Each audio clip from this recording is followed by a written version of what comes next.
갑자기 전화가 한번 온 거예요. 선생님 그동안 너무 감사했습니다 라고 저한테 전화를 걸고, 제가 이제 무슨 일이시냐, 선생님 왜 그런 말씀을 하시냐 라고 하니까, 그 순간에 저희 의학적 표현으로 이제 행잉, 이제 목을 매다는 일이 생겼던 거예요.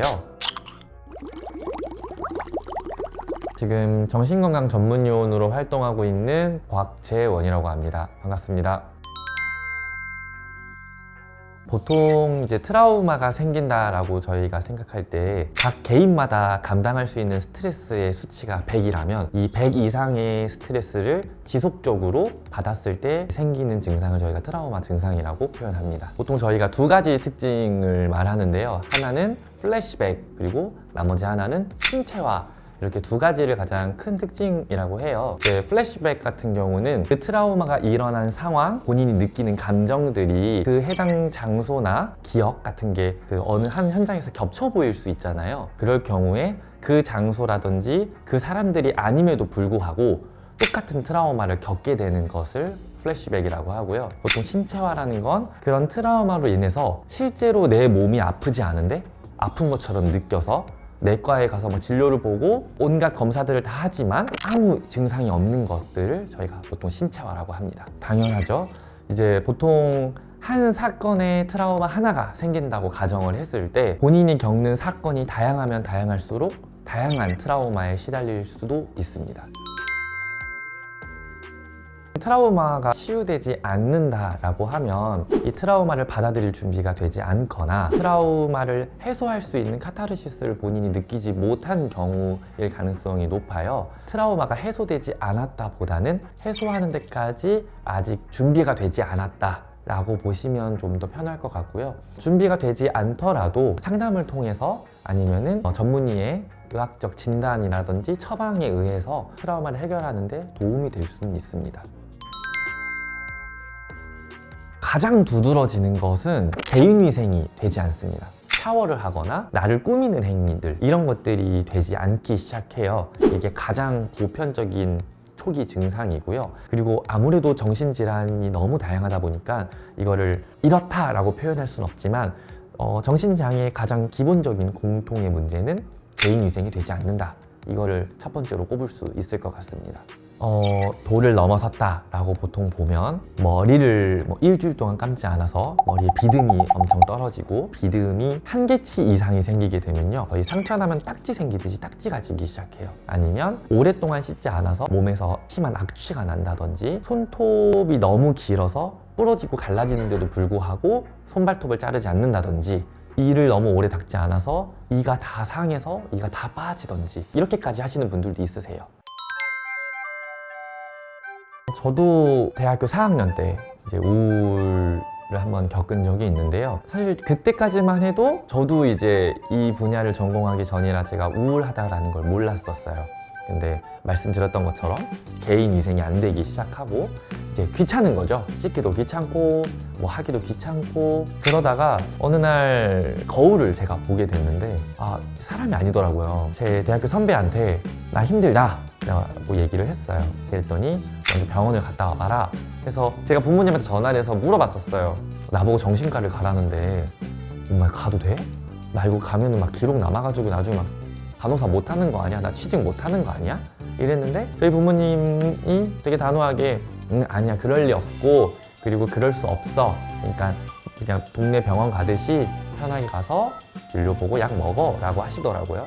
그게 제 처음 정신과였어요. 한 달 정도 약을 먹고 한 달 정도 상담을 하고 나니 이제 다시 저를 챙길 힘이 생기고 저를 사랑할 힘이 생기다 보니 잘 이겨내서 지금 여기까지 오게 된 것 같고요. 이 영상을 보시는 분들 중에 간호사 분들도 계시겠지만 이 태움 문화가 있잖아요.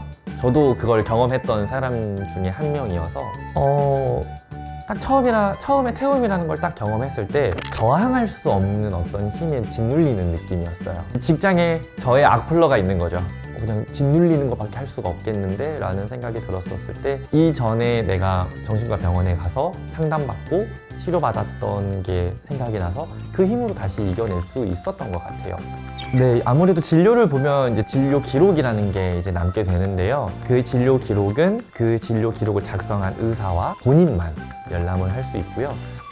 예를 들어서 이제 회사나 뭐 지인이 이 사람이 진료 기록을 요구했을 때 의료법상 제3자에게는 진료 기록을 제공할 수 없게 되어 있어요. 정신과를 내가 진료를 보면 혹시나 누가 내 직장에 알게 되지 않을까? 내가 나중에 원서를 넣었을 때 막 조회하다 보면 얘 정신과 갔어 라고 뭐가 뜨지 않을까? 라고 걱정하시는 분들이 있는데 그런 것들은 걱정 안 하셔도 된다고 제가 단언코 얘기할 수 있습니다. 저는 무조건 처음에는 정신건강의학과에 데려가서 진단을 받게 하고 약을 먹게 할 것 같아요. 그 다음에 이제 상담이 필요하다고 생각이 들고요.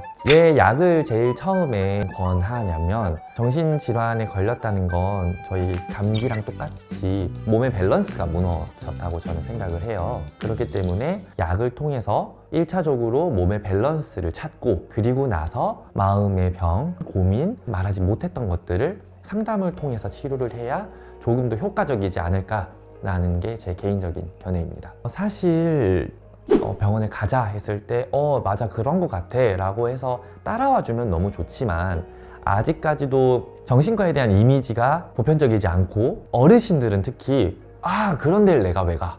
난 그런 거 갈 사람이 아니야 라고 생각하시는 경우가 되게 많아요. 그런 분들을 억지로 병원에 데려가면 오히려 병원에 대한 반감이 더 높아지거나 그 병원을 데려가려고 하는 자녀들에게 너가 나한테 뭐 하려고 그러는 거지? 라고 오해가 생기는 경우도 많기 때문에 만약에 내 부모님이 너무 정신과 병원에 반대이시라면은 강하게 권하지는 말되 어느 정도의 설득은 필요하다. 근데 이거의 경계를 지키기가 되게 어려워요. 그래서 일반 보건소에 있는 정신건강복지센터에도 이런 부분이 해결이 안 돼서 어렵다라고 상담을 요청하시는 분들이 계시고요. 정신건강복지센터에서는 그런 분들을 찾아뵈서 실제로 문제가 있는지 먼저 파악을 하고요. 선별검사를 통해서 진짜 문제가 있거나 도움이 필요할 것 같다 라고 하면 저희 전문 요원들이 보호자를 설득하기 시작해서 진료를 볼 수 있게끔 유도는 하고 있습니다. 한국은 자연스럽게 비교를 하는 문화가 형성되었다고 생각이 들어요. 나의 삶, 그리고 저 다른 사람의 삶. IT 강국이다 보니까 SNS가 많이 되어 있고 그러다 보니 남의 삶을 관찰할 수 있는 일도 되게 많아졌다고 생각이 드는데 저희가 SNS는 보통 힘들어를 말하지 않고 나 이렇게 재밌게 산다, 나 좋은 데 놀러 간다, 나 행복해를 표현하는 공간이잖아요. 그런 상대적인 행복감에 있어서 본인의 행복감이 낮다라고 생각이 들면 자아존중감은 나를 사랑하는 힘이라고 하거든요. 이런 나를 사랑하는 힘이 떨어지다 보면 쟤는 저렇게 잘났고 저렇게 좋은 데를 여행 다니는데 나는 지금 여기서 계속 일만 한다고? 나는 뭔가 불행한가? 나는 왜 저런 삶을 살지 못하지? 비교를 하기 시작하다 보면 스스로를 사랑해주지 못하고 깎아내리게 되잖아요. 그래서 뭔가 한국 사회에서 많다고 저는 느낍니다.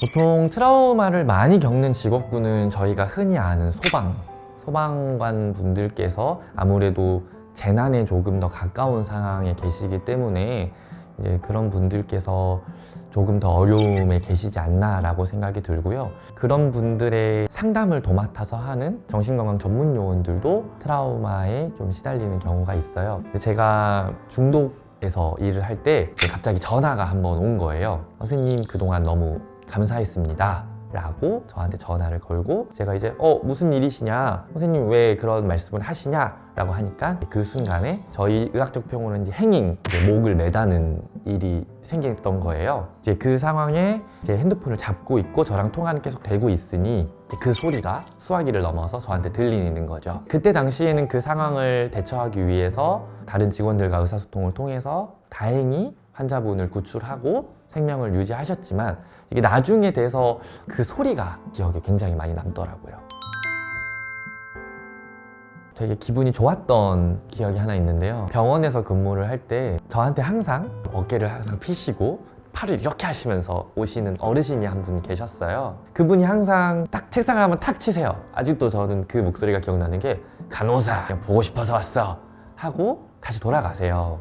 환자들의 건강 상태를 주기적으로 저희가 30분 단위로 확인을 하거든요. 그걸 이제 라운딩이라고 하는데 라운딩을 이렇게 하고 오는데 그날따라 어르신의 뭔가 숨이 되게 가빠 보인 적이 한 번 있었어요. 이제 건강이 조금 안 좋아지신 거죠. 그래서 이제 응급처치를 하고 어르신께서 이제 의식을 찾으실 때까지 조금 시간이 걸렸어요. 며칠 있다가 그 어르신이 깨어나서 정말 아무 일도 아닌 듯 또 똑같은 걸음걸이와 똑같은 자세로 맞이해 주셨을 때 아, 내가 이래서 간호사 하는구나, 아, 이 맛이구나 라는 걸 제가 한번 느꼈던 적이 있고요.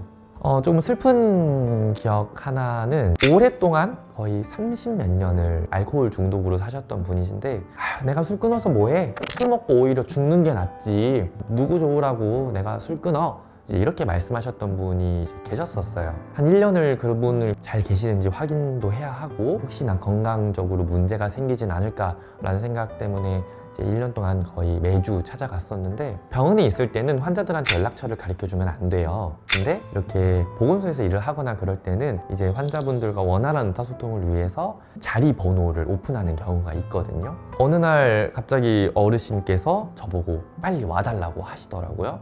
그래서 이제 어르신을 뵈러 이제 갔었는데 어르신이 정말 간절하게 제 손을 잡고 자기 술 끊고 싶다 라고 하시는 모습이 저는 좀 기억에 남았었어요. 제가 이제 집에서 혼자 있는데 왠지 이 추석 때 이 어르신이 누군가가 찾아오지 않은 그 적적함과 공허함 때문에 다시 술을 드실 것 같은 생각이 들어서 제가 집에서 그 조그만하게 전을 이렇게 만들었어요. 전을 만들고 반찬을 이렇게 다 사가지고 이제 갑자기 들이닥친 거죠. 그랬더니 이제 어르신도 지금 공휴일이고 나타나면 안 될 사람이 갑자기 나타났잖아요. 그래서 추석 끝나고 평일 때 꼭 술 안 드신 모습으로 봤으면 좋겠다. 그게 20년도예요. 그분이 그 날을 기점으로 지금까지도 술을 안 드시고 계세요. 뭔가 특별한 에피소드는 이렇게 좋았던 거, 그리고 살짝은 슬펐지만 결론은 행복했던 거, 이렇게 두 가지가 있는 것 같습니다. 제가 전에 트라우마 상담을 했을 때 저희 선생님들한테 제일 많이 해드렸던 이야기가 너의 잘못이 아니다 라고 많이 말씀을 드렸어요. 지금까지 참아오는데 되게 힘들었겠다. 아마 이 영상을 보시는 분들의 지인분들이 또 트라우마 상황을 겪으신 분들도 많을 텐데 무슨 저런 말이 위로가 되겠어? 라고 하지만 가장 기본적이고 가장 원초적인 물음표라고 생각을 해요. 그래서 혹시나 주변 분들이 있거나 아니면은 이 영상을 보고 계신 분들 중에 트라우마를 겪으신 분이 있다면 그 트라우마 사건을 일으킨 것은 본인의 잘못도 아니고 어떤 문제가 있어서도 아니라는 것을 조금 말씀드리고 싶어요.